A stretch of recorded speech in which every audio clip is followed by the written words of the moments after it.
അസ്സലാമു അലൈക്കും. ബഹുമാനപ്പെട്ട ഉസ്താദുമാരെ, പ്രിയപ്പെട്ട കൂട്ടുകാരെ, ഞാൻ ഇന്നിവിടെ ഒരു കൊച്ചു കഥ പറയാം.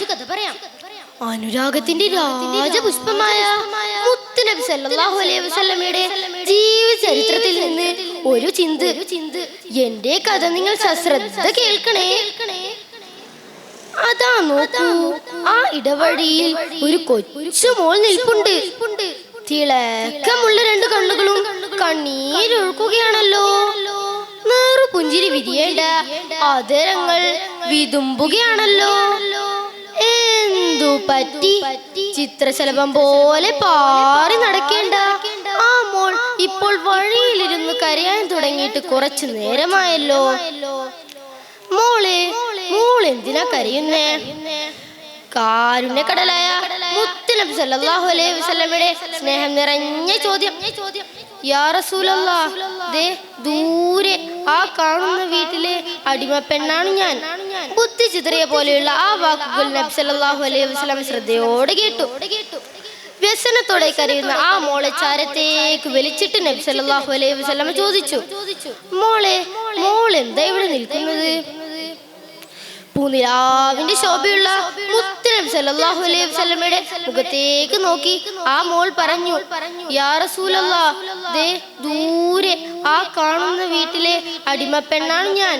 യജമാനൻ ഗോതമ്പ് മാവ് വാങ്ങാൻ വേണ്ടി 2 ദിർഹം തന്ന് കടയിലേക്ക് പറഞ്ഞയച്ചതാ. ഓ 2 ദിർഹം എന്റെ കയ്യിൽ നിന്ന് എങ്ങോ വീണുപോയി നബിയേ.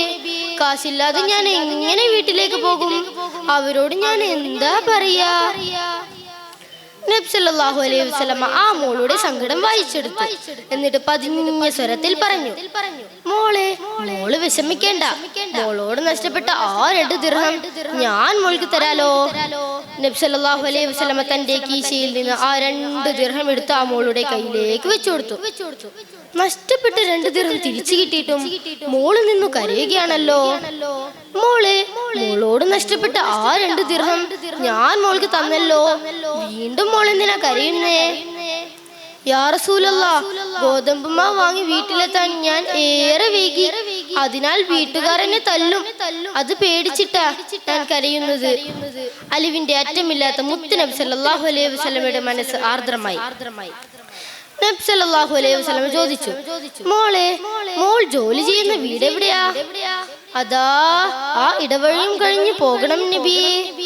ഈന്തപ്പനകൾ തണൽ വിരിച്ച ആ മരുഭൂമിയിലൂടെ ആ മോളോടൊപ്പം നബി സല്ലല്ലാഹു അലൈഹി വസല്ലം ഒത്തിരി ദൂരം നടന്നു.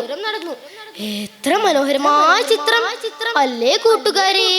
സങ്കട പെരുവഴിയിൽ നിന്ന് ആ മോൾക്ക് സമാശ്വാസമായി കൂടെ നിന്ന മുത്തുനബി സല്ലല്ലാഹു അലൈഹി വസല്ലം ആ വീട്ടിലെത്തി. നബി സല്ലല്ലാഹു അലൈഹി വസല്ലം ആ വീട്ടുകാരോട് സലാം പറഞ്ഞു. അസ്സലാമു അലൈക്കും വറഹ്മത്തുള്ളാഹ്. 2ാം തവണ സലാം പറഞ്ഞു. 3ാം തവണ സലാം പറഞ്ഞപ്പോഴാണ് അവർ ഉറക്കെ സലാം മടക്കിയത്. നിങ്ങളെന്താ ഞാൻ 2 തവണ സലാം ചൊല്ലിയിട്ട് മടക്കാതിരുന്നത്?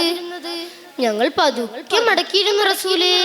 അങ്ങയുടെ സലാം ദുആ ആണല്ലോ, അത് അധികമായി കിട്ടാൻ ഞങ്ങൾ ആഗ്രഹിച്ചു. അതുകൊണ്ടാ ആദ്യത്തെ 2 തവണയും ഞങ്ങൾ പതുക്കെ സലാം മടക്കിയത്.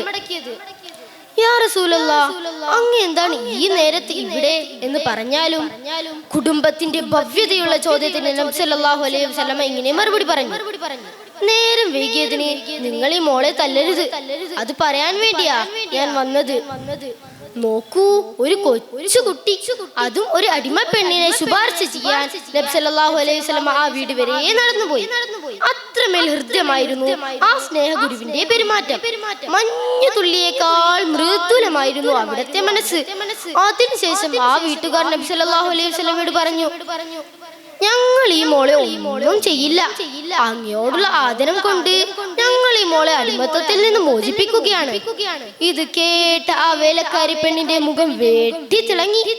കണ്ണുകളിൽ നക്ഷത്ര തിളക്കം.